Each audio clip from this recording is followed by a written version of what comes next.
Hello there folks, Josh from Authentic Watches, back with another great Rolex to check out here today. So don't forget to like and subscribe as we jump back into this. Today we're going to be taking a look at a Rolex Sea Dweller Gold and Oyster Steel men's watch, M126603-0001. You can also just drop off the M there and have it known as 126603-0001. It's shown here in the manufacturer box with the manual and the green hang tag it will come with. Now let me pull this out so you can look at it a little bit closer. So like I was saying, this is a Rolex Sea Dweller with a two-tone look. It's that black and yellow gold look. You know, it's one of my favorite looks. This one is 43 millimeters across, side to side right there. So it's a pretty good size Rolex. You know, it's a little bit larger than what they usually make, but I do like that particular size. This is a pretty good one. Now taking a little bit closer look at the dial, you can see a few basic things. It does come with that dot and index hour markers on it. So that's a pretty standard configuration for Rolex. It's one I do enjoy myself.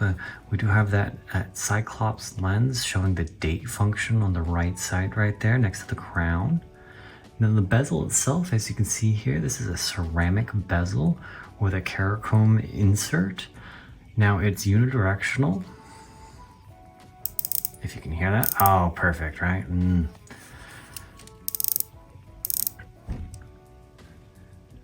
Now the crown right here is actually protected by that Trip-Lock triple waterproofness system that helps protect this watch, so it can actually go down to about 1,200 meters or 4,000 feet, as you would expect of a Sea Dweller, right? Now I'm actually going to unscrew the crown so you can see me set the power reserve, the date, and the time. Okay. Let's see. This is a slightly pulled out. This is the first position. You have to wear these watches 8 to 10 hours a day to keep that power reserve fully charged. If you're anything like me, you don't really do that. So I do recommend a watch winder. It's a good option for a lot of people. Now I'm going to pull it out one position. I don't know if you could hear that, but now it's in the date position. You can see it's fiddling with the date right there.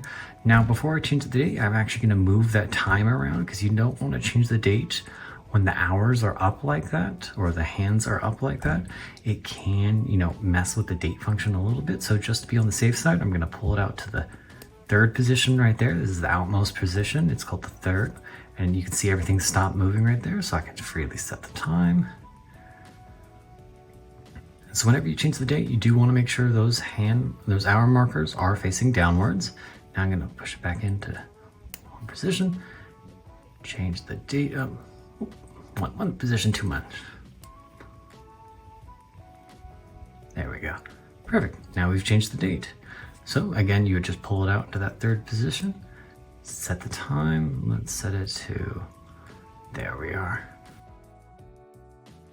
Perfect. Alrighty, so now I'm going to push it back all the way down in, and then you're going to actually press it in and then screw up to tighten that crown back down. There we go. You can see it's now fully screwed in. You do always want to make sure whenever you adjust the date or time that you fully screw in the crown, because that is what helps it be water resistant. If you do not do that, you know, it can result in water damage sneaking in there on the gasket. So always make sure to tighten the crown. This particular one, it is powered by a Rolex calibre of 3235, which vibrates over 28,800 times per hour, all powered on those 31 joules. This results in a timepiece that's accurate enough to be COSC Superlative Chronometer certified. That means that this watch is about as accurate as mechanical watches like this can really get.